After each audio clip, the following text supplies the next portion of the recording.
Kevin productions ఈ cinema నిర్మాతలు వాళ్ళు కోర్టుకెళ్లారు, హైకోర్టుకి. ఉమ్, హైకోర్టులో ఏం జరిగిందంటే, హైకోర్టులో ఆహ్, ఈ సెన్సార్ తరపున సాలిసిటర్ జనరల్ ఆర్గ్యుమెంట్స్ చేశాడు. వాళ్ళేందంటే టైం కావాలి సెన్సార్‌కి, వీళ్ళు ఇచ్చిన కట్స్ అవన్నీ పరిశీలించాలి. ఉమ్, ఇదొక సినిమానే కాదు కదా! సెన్సార్ దగ్గర బోలెడు సినిమాలు క్యూలో ఉంటాయి. దాన్ని బట్టి అలాట్ చేస్తాము.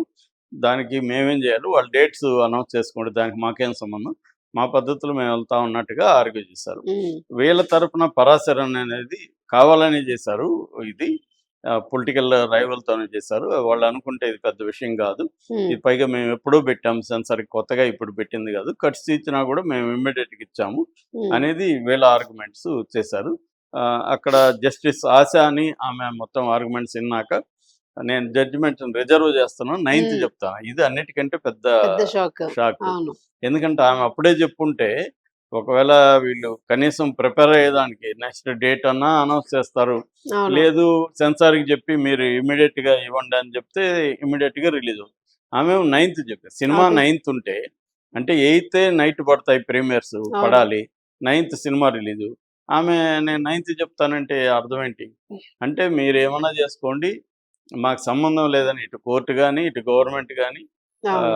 చేసినట్టుగా మనకు అర్థమవుతుంది. మామూలుగా అయితే ఇలాంటివి అత్యవసరంగా చర్చించి కోర్టులలో చేస్తారు. అవును. కానీ ఇది అది చేయలేదు. సో, ఆ రకంగా కోర్టు గూడా షాక్ ఇచ్చినట్టుగా చెప్పొచ్చు. ఉమ్, దీంతో వాళ్ళు ఇంక విధి లేకుండా కేవీఎన్ ప్రొడక్షన్ వాళ్ళు మేము పోస్ట్‌పోన్ చేసుకుంటున్నాం. ఫర్దర్ డేట్ అనౌన్స్ చేస్తాము. చాలా బాధగా ఉంది మాకు. మీరు ఎంత ఎక్స్‌పెక్ట్ అవును. చేస్తుంటారో తెలుస్తుంది. ఇవన్నీ చెప్పారు. ఎందుకంటే ఫాలోయింగ్ విజయ్‌కైతే మాత్రం చాలా పెద్ద ఫాలోయింగ్ ఉంటదక్కడ. అవును. రజనీకాంత్ తర్వాత విజయ్‌నే సూపర్ స్టార్. సో, అలాంటిది ఇప్పుడు ఈ సినిమా ఆగితే లక్షలాది మంది ఫ్యాన్స్ ఎఫెక్ట్ అవుతారు. ఆల్రెడీ బుక్ చేసుకొనున్న వాళ్ళు థియేటర్స్ థియేటర్స్ ప్రాబ్లమ్. అవుతారు.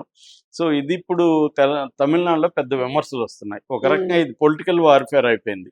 అవును. తమిళనాడులో డీఎంకేకి యాంటీగా ఉన్న పార్టీలంతా కూడా విజయ్‌కి సపోర్ట్ చేస్తున్నారు. Even within the cinema industry కూడా విజయ్‌కి చాలామంది డైరెక్టర్లు, డిమాండ్ కాలనీ డైరెక్టర్ విజయ్ అనుకుంటా, అతను కూడా అవును. స్టేట్మెంట్ ఇచ్చాడు.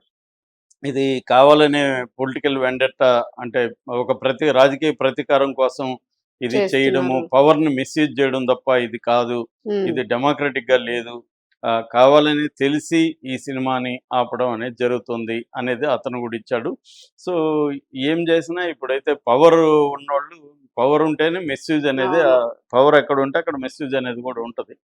సో, ఆ రకంగా ఒకప్పుడు మనకి చూస్తే తమిళనాడులో ఏందంటే సినిమాకి, రాజకీయాలకి మధ్య చాలా అవినాభావ సంబంధం ఉంటది. ఉమ్, ఎప్పటినుంచో స్వాతంత్ర పూర్వం నుంచి కూడా తమిళ వాళ్ళకి సినిమా, రాజకీయాలనేవి పెనవేసుకుపోయుంటాయి. ఆ ఇంపాక్ట్ చూపిస్తుందంటారా బాగా సార్ అక్కడ? ఉంటదనమాట సినిమా. ఉమ్, అందుకని అక్కడ మనకి తెలుగు తర్వాత తెలుగని చెప్పొచ్చు. సెకండ్ ప్లేస్‌లో ఉమ్, తెలుగుంటది. కానీ ఫస్ట్ ప్లేస్‌లో తమిళు సత్యమూర్తి అని 1930స్‌లోనే పొలిటికల్ సినిమాలు తీశాడక్కడ. మనకు గూడా 30స్‌లో రైతు బిడ్డ లాంటిదొచ్చింది ఉమ్, గానీ, ఆ కైండ్ ఆఫ్ పొలిటికల్ సినిమా కాదు. అందువల్ల ముందు నుంచి అక్కడ ద్రవిడియన్ పాలిటిక్స్, లేకపోతే ద్రవిడ పార్టీలన్నీ గూడా అన్నాదురై దగ్గర నుంచి, కరుణానిధి దగ్గర నుంచి, ఎంజీ రామచంద్రన్, జయలలిత వీళ్ళందరూ గూడా తమ సినిమా ఇండస్ట్రీ నుంచి వచ్చారు. ఉమ్, అలాగా సినిమాకి, రాజకీయాలకి అవినాభావ సంబంధం ఉంటది. అయితే ఒక్కోసారి రాజకీయ పవర్ ఉన్న ఈ సినిమా వాళ్ళు గూడా సినిమా వాళ్ళని ఇబ్బంది పెట్టడం జరుగుతుంది. మనకి జయలలిత ఉన్నప్పుడు 'విశ్వరూపం' సినిమా కమల్ ఉమ్, హాసన్‌ది గూడా ఎంత ఇబ్బంది పెట్టి చివరికి ఆయన ఈ దేశం వదిలి ఎళ్ళిపోతానని కూడా స్టేట్మెంట్ ఇచ్చాడు. అవును. ఆ అవును. స్థాయిలో ఆయన్ని ఇబ్బంది పెట్టారు. ఇప్పుడు స్టాలిన్ గవర్నమెంటు విజయ్‌ని గూడా అదే స్థాయిలో ఇబ్బంది పెడుతున్నట్టుగా మనకు కనబడుతుంది. ఉమ్, ఆహ్, ఏదేమైనా దీనివల్ల ప్రభాస్ సినిమాకైతే ప్లస్ జరిగింది. అవును. విజయ్‌కైతే ఖచ్చితంగా నష్టమే ఇది. అవును. ముఖ్యంగా వాళ్ళ ప్రొడ్యూసర్‌కి గాని, థియేటర్‌లకి ఇదంతా గూడా చాలా అంతా ఇబ్బందే. క్లమ్జీ అయిపోతది అంటే మళ్ళా డేట్ సెట్. గూడా తెలియకుండా ఇప్పుడు థియేటర్‌లో ఆపలేవు. అవును. సో, వేరే వాళ్ళకివ్వాలి. దానివల్ల మళ్ళీ రిలీజ్ అయినప్పటికీ కాంపిటీషన్ పెరిగిపోతుంది. అవును. ఆ రకంగా విజయ్ సినిమాకి బయ్యర్స్ బాగా ఇబ్బందులు పడతారు. హ్మ్. ప్రొడ్యూసర్‌లు అమ్మేసుకొనుంటారు.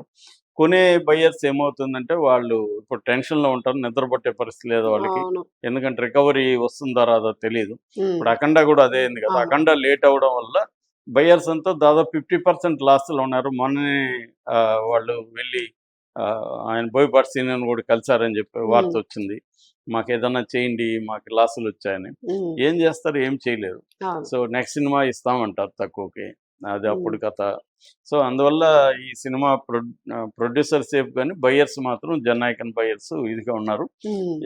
ఇక్కడ కూడా గతంలో మనకి రేవంత్ రెడ్డి షాక్ ఇచ్చాడు, అంతకుముందు జగన్ షాక్ ఇచ్చాడు అవును. సినిమా వాళ్ళకి. అలాగే ఇప్పుడు స్టాలిన్ విజయ్ని ఒక ఓకే. ఆట ఆడుకుంటున్నట్టుగా తెలుసు.